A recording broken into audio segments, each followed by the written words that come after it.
I'm a covert tomboy. Mm-hmm. I'm a kook. I'm a little silly. I love to have fun. Me and my son have a great relationship. I'm also a single mother. Mm-hmm. And we have a great relationship. He keeps me young. He keeps me happy. He keeps me fresh. Wow. And so a lot of what I do is for him. So you're a single mom. Absolutely. That's amazing. And you do everything that you do With him in-house. In-house. Oh, yeah. So you have help? I have friends. I have a great network of friends. And, I've done the nanny thing. I've done the, whole babysitter thing. And now he's, thank goodness, of age. Mm-hmm. But my network of friends is impeccable. Wow, you're very lucky. Oh, yeah. What's the difference between actress and singer Demetria? Because I know those are two different worlds. You just said before you came in here, which I thought was interesting, you're like, oh, thank God, because, once you get into this industry, it's different. Yeah. And I totally know what you mean, but, like, you are of two different mindsets when you're like, okay, I gotta act and I gotta be this character, and then you get on and you sing, and you might sing something from your heart, you might sing something that happened to you. Mm-hmm. Like, what's the difference? The duality of me being an actress and being a singer is so different because, playing Janine on House of Pain was awesome. It's like I got to be 8 different characters in one. She went from a crack addict to divorced to married to more kids to finding her career to getting off drugs to, there were so many different sides to her. But the same way all of these different characters have their multiple dimensions in their personality, Demetria does too. And while Demetria is making these characters come to life, Demetria's life has been going on. I've had heartbreaks. I've been the single mom. I've had triumphs. I've had low points, and my music has always been my out. My music has always been my release, my therapy, my boyfriend when I didn't have one, my dad when he was gone, all of that stuff that I've always had, the gaps that anybody else has, music, especially Whitney Houston music, was that feeling for me. We're going to get into. Yeah. Wow, okay, and she got an album called Officially Yours? Yes, it's my first EP ever. Ever? Ever. I've been working on this for like 4 years. And each time I would get started on the music, something with acting would come, which is a great problem to have, but it still kept me from pursuing my real passion. So now I've just taken a lot smaller roles to make sure that I get this thing out. So, how is, right now you're a reality star. Yeah. You're on what show now? Real Housewives of Atlanta, Jesus. Minus the Jesus. Don't even say Jesus. It's the most successful series. It's the most successful out of all the Housewives shows. Girl, like, you better praise. Because those are some tough women to be in a room with. Or tough women just to move along with. Around. Yeah. No, that's why I have to stay prayed up. That's why I had to say Jesus at the end of that thing. Right. Because, I like I said, I'm happy. Like, I like to have fun. I like to play sports. I'm chill. But these type of situations have a tendency to bring that dark side out, where you have no choice but to let these other folks know, I'm cool, but don't test me. Right. So, when you were saying that a lot of people like me, when you say my name, they're like, yeah, I love her. I just want to hug her neck. I was always kind of battling with how much of me do I show how soon with this reality situation. Interesting, because my next question, you're perfect with segues. How hard is it to transition from acting to being a reality star? Because, when you're a reality star, yeah, there's bits and pieces that are like, you have to do, but other parts you have to, like, let out the real you. And, like, invite all of us into your life. Into the ride. Absolutely. So, how scared are you when that happens? Like, oh, I don't really want people to know who my man is. Oh, I don't know if I'm comfortable with showing my son's face. Some people get like that. It's like, hey, I'll do this, but there are limitations. So what are yours? And what's been going on since, you getting on Real Housewives of Atlanta? It's petrifying. I think the first time I filmed, I thought I was going to pee a little bit. It's when you step out and you've got hair and makeup and you've got wardrobe and you've got these lights and you've got do-overs and you've got people that want you to look your best. Right. It's really, really easy to play a character. It's another thing to have to come out with the flaws that you have, with the situations that you have happening but have always been able to keep in this little box and compartmentalize. And now you have to open that and let everybody just jump in and dig in your stuff. It's like having somebody just come in your house randomly and go through all your spit. You know, so introducing my son to the world is something I've always kept him hidden. I've always had him in normal lifestyle situations, because whether this translates into greatness for him or not, he has to know how to survive. My relationship was something that I protected very heavily due to the circumstances with which it came into play, as well as when you give people access to stuff, they are going to find what they want to find. If they want it to be bad for you, they're going to make it bad for you. If they want to cheer you on, that's what they're going to do. But I was at a place when this came along to where I felt like my son and my relationship was strong enough to handle it. And so I wanted to be an open book. Cool. Is he like old enough to understand what's going on? Do you have to explain certain things to him? He will be 16 this month. Oh, girl. He What? You have a 16-year-old? I have a 16-year-old. Let's take a poll of He's like about 6'3", size looks 15 about 16. shoes. Thank you, thank you. Like I said, he keeps me young. Like we've grown up together. I had him relatively young myself. So you know, it was an evolution of things. I've always been very blunt with him. You know, we talked about sex, we've talked about weed, we've talked about girls, we've talked about everything, because I want him to have the information from a reliable source, because he's going to get it anyway. Right. Yeah. Right. So you don't. I don't. You're not overprotective, or you don't hide things from him. It's just because you know, like, let's say he goes to school and he hears things. Oh yeah, he's going to ask the questions of somebody. I'd rather him be comfortable asking me. Okay. Speaking of your son, yeah, we're celebrating today Dr. Martin Luther King Jr.'s birthday. Absolutely. Which is a blessing. And today, actually, the same day, Radio 103.9 is going to have its very own first town hall meeting in Brooklyn, where we're going to be discussing police and youth and everything that's been going on with police, and you know, movies like Selma and stuff like that.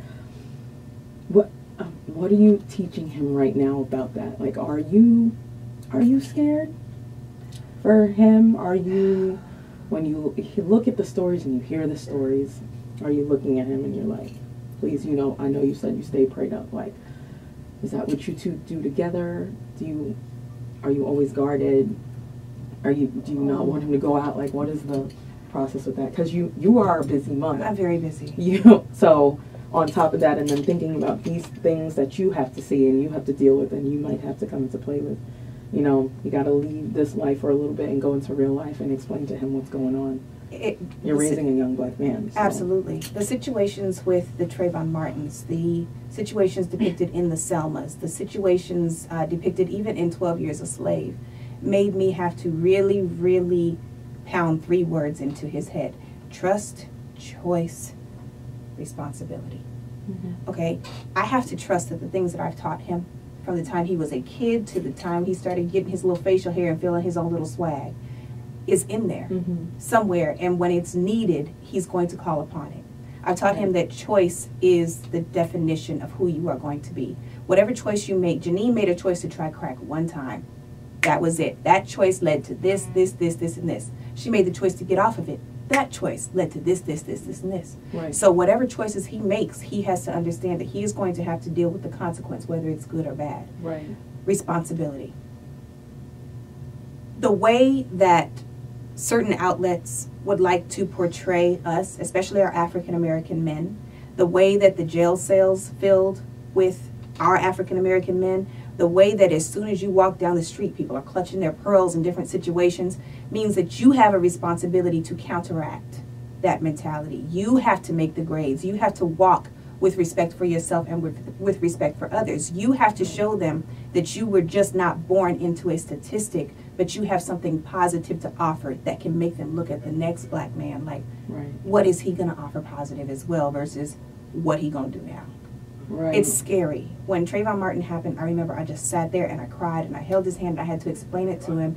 And then a couple of weeks later, there was a situation. He likes to skateboard, so he's all in the hoods and he's all, you know, got his little thing going. But when he's outside and he realizes it's starting to get dark, he's very aware of what's going on. So he'll call me and be like, all right, I'm on my way home. I don't need to take no chances. And these kids is acting crazy, so I'm not going with them no more. Right. So I'm really proud of him, and I'm proud of the awareness that all of this has brought to him so that he can make other people aware of the positives as well.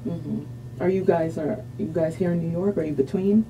Oh, I stay between here, Atlanta, and LA. Atlanta is my home base, so okay. he's usually there. Oh, okay. You do that a good base. Oh yeah. As far as family and friends. Oh yeah. So now back to the show, because I had to get a little sentimental part. Absolutely. But yeah, we mentioned it. I said it was a rough show. It's a rough crew to be around, and you are newbie. Yeah. You are fresh blood, and you're gorgeous. So I know that there's a lot of she's really pretty. So I don't know what to do. They might feel threatened. What are you getting? What sense are you getting when you're there, especially with Phaedra, especially with Nene? Are you just like, is this jealousy? I feel like it's just confusion. I've never been one to walk in a room like, oh, I shut that thing down. These bees ain't ready. That's not me. Like I said, as soon as I get out of here, I'm snatching this wig off. I'm going to take off this makeup. I'm looking forward to Sunday because the Cowboys are going to be, or you know what I mean? Like that's me. But walking into this situation, you realize just how confused people can be. This reality is not my reality. My reality started 10, 12 years ago with plays and built into a television show that is the #1 black syndicated television show in history. My reality started almost 16 years ago when that little boy came into my life and I realized I had a responsibility other than myself. So walking into this with the Nenes, Queen, all credit where it's due. She's been able to make some great stuff happen with this platform. But I don't want what she is. I don't want what she has. You know what I mean? Faye. Oh, Phaedra. She came for me, honey. Oh my goodness. She came for me. Everything from have I ever really done crack to do you think you're too old to why your relationship. Of all things, my relationship. In the situation that she's in. It's not even that it's sensitive. I understand that opinions are going to come. That's fine. Everybody's entitled to theirs. As long as you do it with respect and as long as your intention is right. I have no problem with you having an opinion. But when you come at me talking about the spots on my dish and you got full-blown dried up mashed potatoes, peas and stuff on yours, it's not dirty, and you're trying to present that while talking about mine. It's not cool. And because of her situation, I gave her a lot of passes on the shade. A whole lot of told you I stay prayed up, right? I gave her a whole lot of passes. And so when I brought everybody to Puerto Rico, and it continued there, and it continued to my stylist, and it continued with tardiness, and it, for her to be such an educated woman, I couldn't let her continue down that road anymore. And it was really not just for her. There was shade thrown all around from different people. Nobody came as hard as she did. But I needed them to understand I'm quiet, but I'm quiet because I want to bless you with kindness, not because I can't read, not because I can't do what this show is known for. I just choose not to, which makes me the most powerful to me. You dig? Yeah. And being that you think like that, that's a real positive outlook and probably why so much is opening up for you. So where do you see yourself 5 to 10 years from now? 5 to 10 years from now, I would love to be walking, across some Grammy stage, across a Golden Globe stage, across, I'd love to see that women's mentality has changed. I think sometimes we're scared, especially in Atlanta. I'll walk up and I'll be like, oh my God, your hair is pretty. She must want to eat carpet. She must want to. Why? I can't say you're beautiful? I can't give you a blessing today? Why? She said she must want to eat carpet. I'm done with What you. is that? I love the kids, but that's not my tea. You know what I mean? Like, why can't we just celebrate each other? Why couldn't I come onto this show with Nene and Phaedra? Come on here with Nene and Phaedra and then be mentors as to how to navigate these real rough waters. You know what I mean? And that's one of the things that made me really just bond with Cynthia, Claudia, and even Kenya. They had, they're beautiful in their own right. They have their own successes before they came onto the show. They were not the least bit intimidated or confused about what part they could play with me, especially that Claudia. Ooh, I love her. So if I can just help to change someone's mentality from, ooh, I gotta go off if they try me immediately, to, you know what, they dealing with something now. Just like I tell my son, somebody put their hands on you, you knock the primary colors clean out their memory. They won't mess with you no more, but you don't throw the first blow. Right. You know what I mean? I just don't understand that. So really, I'm just here to try to change mentalities. Is my goal. You're here to change, but what other things are you trying to accomplish? Like, what are your future ventures? I have a couple of movies coming out this year. Oh. Just because I'm in this reality world don't mean I left the other one alone. Right. I've got a movie called Let the Church Say Amen, which is Regina King's directorial debut coming out. Right. Yeah, that's got Notori Naughton and Hosea Sanchez in it. That's coming out. And then I've also got one called Sons to the Grave. And it is Michael T. Williamson's directorial debut. Wow. And people might know him as Bubba Gump from Forrest, you know, but it's got Atlantic recording artist Trevor Jackson, it's got Darren Henson, it's got myself, it's got Algie, it's got some really great people in it. Yeah, so I've still been having my fun over there while getting my feet wet in this other stuff. So how are you balancing that? Like you gotta you have a certain schedule for ATL. You don't. And then like, hi, I need to go in the booth and finish my album, and then hey, I'm a mom, and then movie time. I think motherhood was a good training ground for what this is. There would be times when, as a mom, I was still going to college. I was working. I was a single mom. I had to manage a household. I had to make sure he was fed. I had to make sure I was fed. I had to, you learn how to juggle what's important. And both dynamics of my career, the acting and the singing, are important. He is important to me. He knows that this doesn't work if he's not doing his part. Right. So we communicate and we make it happen the way it needs to happen. And I can't afford to just say, I'll do it later, or nah, I don't feel like it, because when you have the platform, you have to use it. Right. So just, you don't sleep when you're doing what you love.